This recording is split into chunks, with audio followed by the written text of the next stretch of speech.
Welcome to Visa Spotlight, a podcast by Visa that shines a light on the most exciting developments in the payments landscape right now, while also giving you a glimpse into what the future holds for us all. Hello everybody and welcome to a new episode of Visa Spotlight. I am Walter Lironi. I lead the value-added services business for Visa in CEMEA. Today we are going to talk about the importance of security in a fast-evolving payment ecosystem. And I'm joined by James Mirfin, our Global Head of Risk and Identity Solutions at Visa. James brings years of experience in combating frauds all over the world, with particular focus on payment. James, thank you for joining us. Thanks, Walter. James, you lead a team of more than 400 people, and your main focus is developing new strategies for Visa to combat fraud. Can you give us a perspective about your daily job and what keeps you excited the most? Yeah, I can. So I'm lucky enough to lead the business unit, so I get to work with the team to set the strategy, to try and make sure that we're staying ahead of this challenge, this complexity of fraud that we're dealing with every day. There's lots of things that excite me about that. I think you touched on the team, the purpose and the reason that we do this, and then also just the investment and the innovation that we have in the business. So if you think about the team, we've got about 400 people directly that are working on this every day. That's data scientists, that's product experts, and then managed risk analysts that go and work with our customers as well. Outside of that, we've got another probably 900 people that work in technology developing these products. And we've got 400 or 500 fraud analysts that are working real time with clients, monitoring the performance of their products. So huge team working on this every day. And then I think about the purpose. You know, it's great to have an opportunity to lead a commercial business that also has a really meaningful purpose in the world. Every day, my team and I get up and we think about how we build solutions that are out there trying to stop the fraudsters, stop the criminals, protecting consumers, protecting merchants, and protecting the payments ecosystem. And beyond the Visa credential, we're trying to do this to protect the payments ecosystem more broadly. And then I also think about the investment that we're making. So it's innovation and technology. I mean, we're building this business on top of 30 years of experience of using artificial intelligence to try and counter fraud. So it's an exciting role. It's great to work with a talented team, and it's a real challenge that never gets any easier. Wow, James, this looks super exciting. And I'm sure our audience would really like to understand more what's happening around the world in this space. You're meeting clients, you see trends globally. What are the key themes that are popping up that we should be aware of? I think there's several themes which are very consistent around the world, which we're seeing and we're hearing from customers in the way that they're facing these challenges.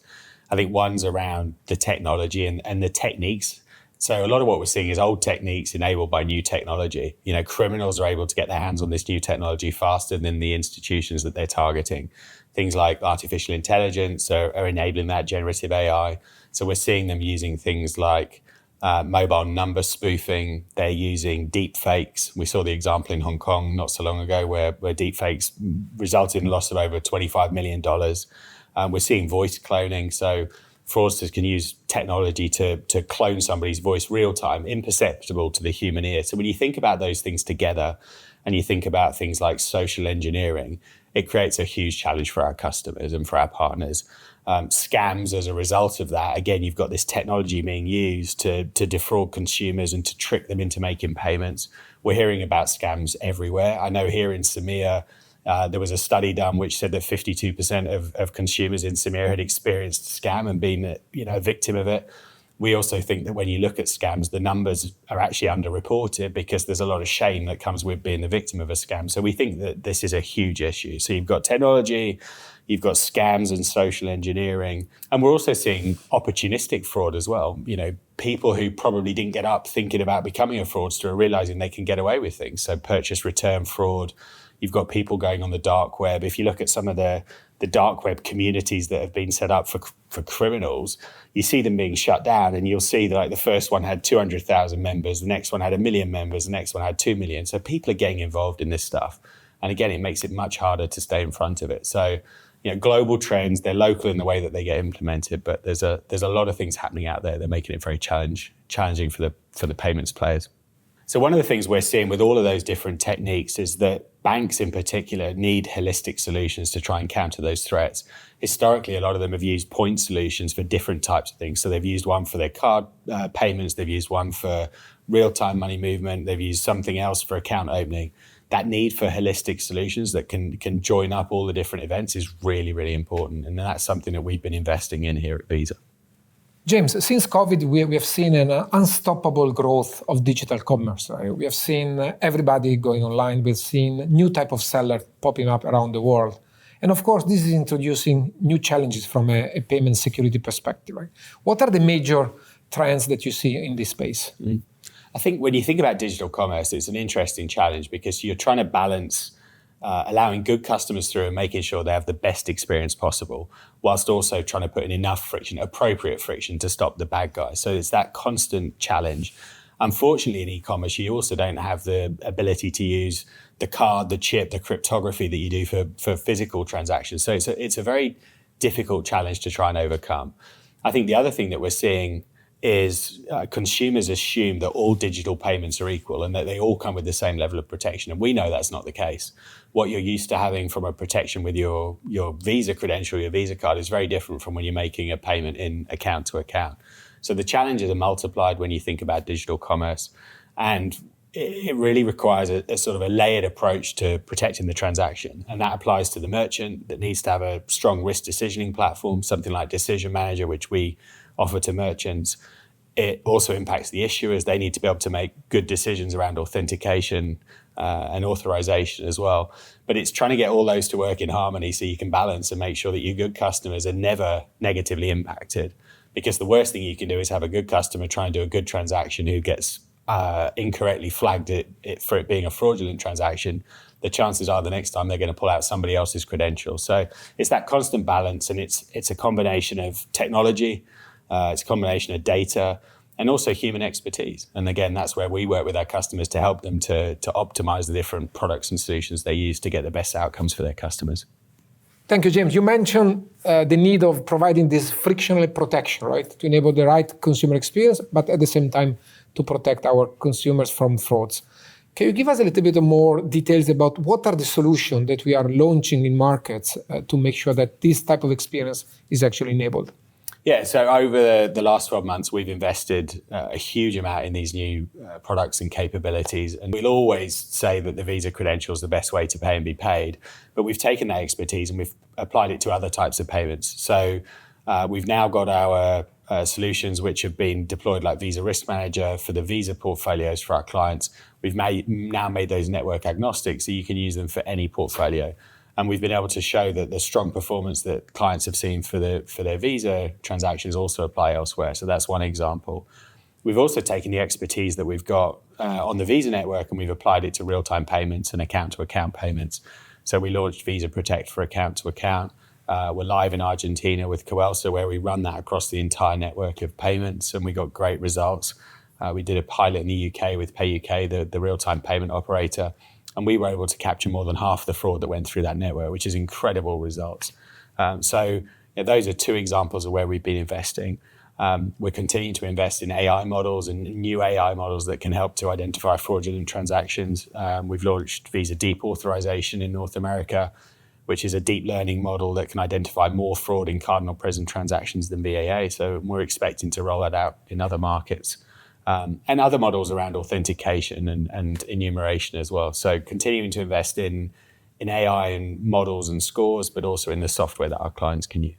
James, you mentioned network agnostic services. And this is a big priority for us in the region. With so many domestic schemes, we really need to provide the same level of security across rails.